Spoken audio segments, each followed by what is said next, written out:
मेरे प्यारे साथियों, आपका फिर से स्वागत है एक नए सेशंस को लेकर के। आज की वीडियो में पढ़ने वाले हैं राजस्थान के लोक संत और उनके संप्रदाय। इससे पहले हमने संत जम्बो जी के बारे में एक वीडियो में पढ़ा था। इससे आगे के जितने भी संत हैं उसको आज की वीडियो में पढ़ने वाले हैं। आज का सेशन है जो बहुत शानदार होने वाला है। आपका सपोर्ट हमें एक मोटिवेशन का कार्य करता है, तो इसीलिए समय खराब नहीं करते हुए हम आज की क्लास की शुरुआत करते हैं। पहला है हमारा संत जसनाथ जी। संत जसनाथ जी के बारे में पहले हम डिस्कस करेंगे आज की वीडियो में। संत जसनाथ जी का जन्म 1482 ईस्वी की कार्तिक शुक्ल एकादशी देवपनी एकादशी को बीकानेर जिले के कतरियासर ग्राम में हुआ था। जन मान्यता है कि कतरियासर गांव के जागीरदार अमीर जाट को एक रात स्वप्न में दिखाई दिया कि गांव की उत्तर दिशा में स्थित तालाब के किनारे एक बालक बैठा है। क्या बैठा है? एक बालक बैठा है। प्रातः तालाब के तट पर सचमुच एक सुंदर बालक को देखकर निसंतान अमीर जी अत्यंत प्रसन्न हुए। उसे घर लाकर उन्होंने अपनी पत्नी रूपादे को सौंप दिया। यही बालक संत जसनाथ के नाम से प्रसिद्ध हुआ। इनकी माता रूपादे थी। नाथ संप्रदाय के लोग भगवान शिव के अनन्य भक्त होते हैं। भगवान आशुतोष शिव की प्रसन्नता के लिए अगर पूजा पद्धति को भी वो ठीक मानते हैं। क्या मानते हैं? अगर पूजा पद्धति को वो ठीक मानते हैं। इन्होंने 36 धार्मिक नियमों, कितने 36 धार्मिक नियमों का निर्धारण 504 ईस्वी में किया। इन नियमों का पालन करने वाले लोग जसनाती कहलाए। क्या कहलाए? जसनाती कहलाए। जसनाथ जी के गुरु गोरखनाथ थे। 1506 ईस्वी की आश्विन शुक्ल सप्तमी को उन्हें ज्ञान प्राप्त हुआ। क्या हुआ? किसका हुआ? 1506 ईस्वी की आश्विन शुक्ल सप्तमी को उन्हें ज्ञान की प्राप्ति हुई थी। क्या हुई थी? ज्ञान की प्राप्ति हुई थी। संत जसनाथ जी गले में काले रंग का डोरा पहनते थे। क्या करते थे? काले रंग का डोरा पहनते थे।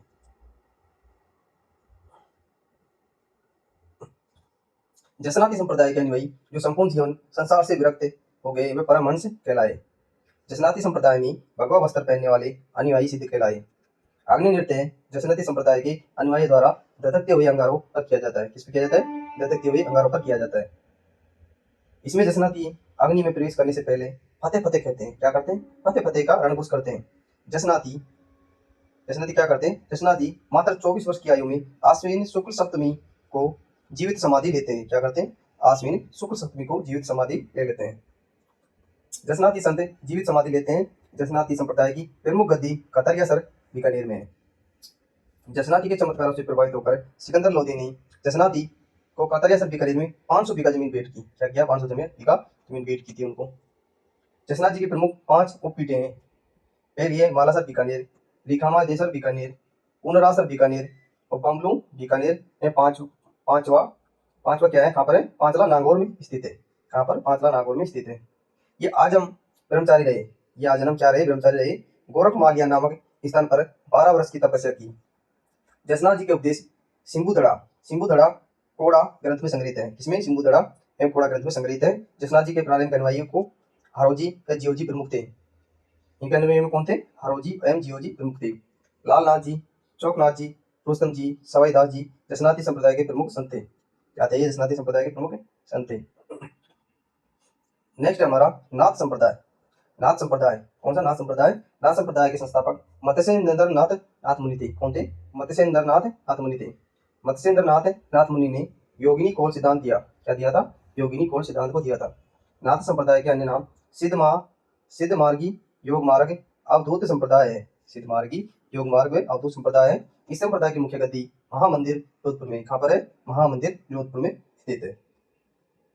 मत्स्येंद्र नाथ के शिष्य गोरखनाथ ने इस संप्रदाय में नई योग प्रणाली को आरंभ किया, जिसे क्या कहते हैं? हठ योग कहा जाता है। हठ योग में शरीर को निर्धारित सारे क्रियाओं तथा धार्मिक कार्यों से शुद्ध करके मस्तिष्क को एकाग्र समाधि प्रदान की जाती है। नाथ संप्रदाय सगुण भक्ति के समर्थन थे। नाथ संप्रदाय में नवनाथ गुरु प्रसिद्ध है। नवनाथ गुरु प्रसिद्ध है। उनके नाम है गोरखनाथ, नागनाथ, भरतनाथ, कारिणनाथ, गहिनीनाथ, चरपटनाथ, रेवणनाथ और ज्वालेंद्र नाथ और गोपीचंद। ये से क्या थे? 9 नाथ थे। क्या थे? 9 नाथ थे नाथ संप्रदाय के। नाथ संप्रदाय के प्रारंभिक प्रतिष्ठापकों प्रचारकों में मत्स्येंद्र नाथ, जालंधर नाथ, गोरखनाथ और कृष्णवाद कानुका, इन चारों का विशिष्ट महत्व रहा है। क्या है? इन चारों क्या रहा है? विशिष्ट महत्व रहा है। नाथ संप्रदाय के प्रथम गुरु गोरखनाथ थे। मारवाड़ में महाराजा मान सिंह के काल में नाथ संप्रदाय का बड़ा बोलबाला रहा था। मारवाड़ में नाथ संप्रदाय की 3 शाखाएं थी। नाथ संप्रदाय की 3 शाखाएं थी, जिसमें पहली आती है जोगी शाखा। इस पंथ में योग साधना पर अधिक बल दिया जाता है। जो क्रियाओं द्वारा आकाश में उड़ना, पानी पर चलना, रश्मि सिद्धियों को प्राप्त करना उनका प्रमुख दे रहा है।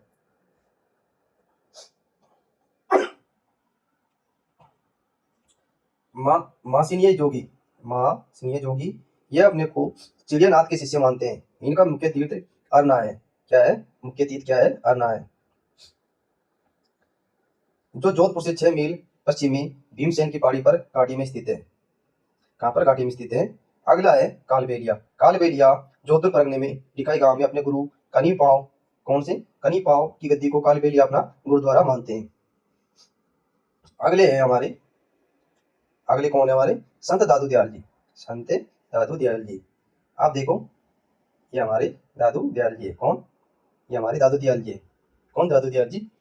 दादू दयाल जी का जन्म 1544 में शुक्ल अष्टमी अहमदाबाद में हुआ था। कहाँ पर हुआ था? शुक्ल अष्टमी, फाल्गुन की क्या? शुक्ल अष्टमी अहमदाबाद में हुआ था। लोक मान्यता के अनुसार दादू दयाल साबरमती नदी अहमदाबाद गुजरात में बहते हुए लोधीराम जी सारस्वत ब्राह्मण को संधु में मिला, जिनके घर इनका पालन पोषण हुआ था। क्या हुआ था? जिनके घर इनका क्या हुआ था? पालन पोषण हुआ था। दादू जी ने कबीरदास के शिष्य श्री वृंदावन जी बुढ़न जी से 11 वर्ष की उम्र में दीक्षा लेकर घर त्याग दिया और मात्र 19 वर्ष की आयु में राजस्थान में प्रवेश कर सिरोही, कल्याणपुर, सांबर, अजमेर में होते हुए अंततः दादू जी ने पास नारायण में अपना स्थान अंतिम समय व्यतीत किया। दादू दयाल जी की कर्म भूमि राजस्थान थी। दादू दयाल जी के 152 शिष्य थे। कितने थे? 152 शिष्य थे। कितने थे? 152 शिष्य थे। प्रमुख शिष्य जो 52 स्तंभ कहलाए, जिनमें पुत्र गरीबदास, मिस्किनदास के अलावा बकनाथ जी, रजब जी, सुंदरदास जी, बालेनाथ जी, जिजगनाथ जी, माधवदास जी आदि प्रमुख थे। नरेना नारायण जयपुर में दादू खोल बहरानी पहाड़ी दादू पंथियों की प्रधान गद्दी स्थित है। 1585 में फतेहपुर सीकरी की यात्रा के दौरान उन्होंने अकबर से भेंट की तथा उसे अपने प्रचारों से प्रभावित किया। संत दादू जी ने ईश्वर गुरु में आस्था, प्रेम, नैतिकता, आत्मज्ञान, जात पात की निस्वार्थ तथा संत एवं संयमित जीवन पर जोर दिया। 1574 में दादू दयाल ने सांभर में दादू संप्रदाय की स्थापना की थी। किसकी? दादू संप्रदाय की स्थापना की थी इन्होंने। मृत्यु के बाद दादू पंत नाम से जाने गए। दादू दयाल की मृत्यु के पश्चात दादू पंत का उत्तराधिकारी गरीबदास को नियुक्त किया गया। दादू पंत के सत्संग स्थल अलग दरीबा कहलाए। 1568 में सांबर में आकर प्रथम उपदेश दिया। सन 1602 में नरेला पुलेरा आ गए। वहीं ज्येष्ठ कृष्णाष्टमी 1603 ईस्वी में महाप्रयाण किया इन्होंने। दादू पंत हमेशा अविवाहित रहते हैं। दादू पंथी अपनी मृत्यु के बाद 100 को पशु पक्षियों को खिलाते हैं। क्या करते हैं? पशु पक्षियों को खिलाते हैं। जिस दिन दादू जी की मृत्यु हुई थी उस दिन से सुंदरदास जी ने अपनी आंखें बंद कर ली और जीवन भर नहीं खोली। राजस्थान में भक्ति आंदोलन को फैलाने का श्रेय दादू जी को है। किसको है? दादू जी को है। दादू दयाल के प्रमुख ग्रंथ है दादू रिवाण वाणी, दादू रिवाणी, दादू रथवा, कायाबेली और हरड़े वाणी इनके प्रमुख ग्रंथ है। जयपुर के सवाई विजय सिंह ने सुल्तान नागा दादू पंथियों को सेना में भर्ती किया तो नागा शाखा के दादू पंथियों ने मराठों के खिलाफ जयपुर शासक सवाई प्रताप सिंह की सहायता की। दादू जी को राजस्थान का कबीर कहा जाता है। क्या कहा जाता है? राजस्थान कबीर दादू जी को कहा जाता है। संभवतः दादू जी मुसलमान एवं व्यवसाय से दुनिया थे। दादू पंथ के अनुयायी मिलने पर सत्यराम के अभिवादन आवेदन करते थे। दादू के शिष्यों का उल्लेख दादू जन्म लीला पर्ची, संत गुणसागर नाम माला व भक्तमाला ग्रंथों में मिलता है। किसमें मिलता है? भक्तमाला ग्रंथों में मिलता है। दादू और उनके शिष्यों की रचना अधिकतर ढूंढाड़ी भाषा में। किसमें? अधिकतर ढूंढाड़ी भाषा में। दादू 5 शाखाओं में विभक्त थे। पहली शाखा थी गणेश दास जी की आचार्य परंपरा से संबंध साधु थे। दूसरी शाखा है विरक्त रमते फिरते गृहस्थियों को दादू धर्म का उपदेश देने वाले साधु को विरक्त कहा जाता था।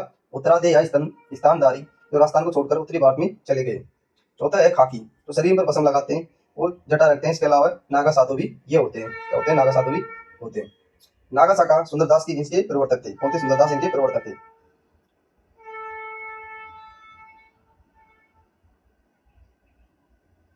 संत रजब जी का जन्म सांगानेर जयपुर में हुआ था। कहाँ पर हुआ था? सांगानेर जयपुर में 16वीं शताब्दी में हुआ था। विवाह के लिए जाते समय दादू जी के उपदेश सुनकर ये उनके शिष्य बन गए तथा जीवन भर दूल्हे के वेश में रहते हुए दादू के उपदेशों का बखान किया। कब किया था? बखान किया था। यह क्वेश्चन है जो 2022 में पूछा गया था। रजब वाणी स्वयंवर्गीय इनके प्रमुख ग्रंथ है। क्या है? रजब वाणी स्वयंवर्गीय प्रमुख ग्रंथ है। इनका निवास स्थान रजब द्वार कहलाता है। इनके शिष्यों को रजवात तथा रजबपंथी कहा जाता है। रजब जी की प्रधान गद्दी सांगानेर में। कहाँ पर है? सांगानेर में। संत रजब जी के उपदेश रजब वाणी है स्वयंवर्गीय ग्रंथ संकलित है। रजब जी की मृत्यु भी सांगानेर जयपुर में हुई थी। संत सुंदरदास जी का जन्म दौसा जिले के खंडेलवाल वैभव परिवार में हुआ था। संत सुंदरदास जी के पिता का नाम श्री परमानंद जी, माता का नाम सती था। माता का नाम क्या था? सती था। संत सुंदरदास एकमात्र ऐसे कवि जिन्होंने साहित्यिक मर्मज्ञ पद साखियों के अतिरिक्त कवि सवैया लिखने में सीधा तक माना जाता है। क्या माना था? सीधा से माना जाता है। इनको भाषा, इनकी भाषा क्या थी? पिंगल थी। सुंदरदास जी को दूसरा शंकराचार्य भी कहा जाता है। क्या कहा जाता है? दूसरा शंकराचार्य भी कहा जाता है। इन्होंने 42 ग्रंथों की रचना की, जिनमें ज्ञान समुद्रा, ज्ञान सवैया, सुंदर विलास, सुंदर सार, सुंदर ग्रंथावली, पावनी रामची, अष्टक इनके महत्वपूर्ण ग्रंथ है। दादू पंथ में नागा साधु पर प्रारंभ किया गया। वल्लभ वल्लभ या पुष्टि मार्ग, कृष्ण भक्ति इसी मत का प्रवर्तन वल्लभाचार्य द्वारा 16वीं सदी के प्रारंभ किया गया। इनका जन्म वाराणसी के तेलंग भट्ट ब्राह्मण परिवार में हुआ था। तेलंग भट्ट ब्राह्मण परिवार में था। वल्लभाचार्य ने अणुभाष्य लिखकर शुद्ध द्वैत दर्शन का प्रतिपादन किया। इस संप्रदाय का मूल मंत्र श्री कृष्णम शरणम गच्छामि था। श्री कृष्णम शरणम गच्छामि था। भक्ति साध्य साधन नहीं है, ये इनका प्रमुख मत था। भक्ति साध्य साधन नहीं है, इनका प्रमुख मत था। इस संप्रदाय के मंदिर में प्रतिदिन 8 बार पूजा होती थी। वल्लभाचार्य के पुत्र उत्तराधिकारी विठलनाथ जी ने अष्टकवि मंडल का संगठन किया, जिन्होंने राधा कृष्ण की भक्ति में अनन्य काव्य रचनाएं लिखी। औरंगजेब ने जब मंदिरों को तोड़ने का आदेश दिया, तब गोवर्धन पर्वत पर स्थित श्रीनाथ जी की मूर्ति को लेकर मंदिर की का पुजारी दामोदर मेवाड़ पहुंचा। वो मेवाड़ महाराजा राज सिंह के आग्रह पर पुजारी ने सिंगाड़ में मूर्ति स्थापना की। तभी से सिंगाड़ ग्राम नाथ द्वारा कहलाने लगा। वल्लभ संप्रदाय में मंदिर को हवेली, दर्शन को झांकी तथा ईश्वर की कृपा को पुष्टि कहा जाता है। पुष्टि मार्ग के प्रवर्तक वल्लभाचार्य थे। कौन थे? वल्लभाचार्य थे। वल्लभ संप्रदाय के प्रधान पीठ नाथ द्वारा राजसमंद में स्थित है। कहाँ पर? नाथ द्वारा राजसमंद में स्थित है। इस संप्रदाय की निमन गद्दियां मुतरेश जी कोटा में, विठलनाथ जी नाथद्वारा में, द्वारकादास जी कांकरोली में, गोकुलनाथ जी गोकुल उत्तर प्रदेश में। इसके अलावा गोकुल चंद्र मदन मोहन जी कामा डीग जिला में, बालकृष्ण जी सूरत गुजरात में स्थित है। किशनगढ़ के शासक सावंत सिंह जी तो इस संप्रदाय के इतने बड़े भक्त बने थे कि समस्त राजपाट छोड़कर वृंदावन चले गए। कहाँ पर चले गए? वृंदावन चले गए।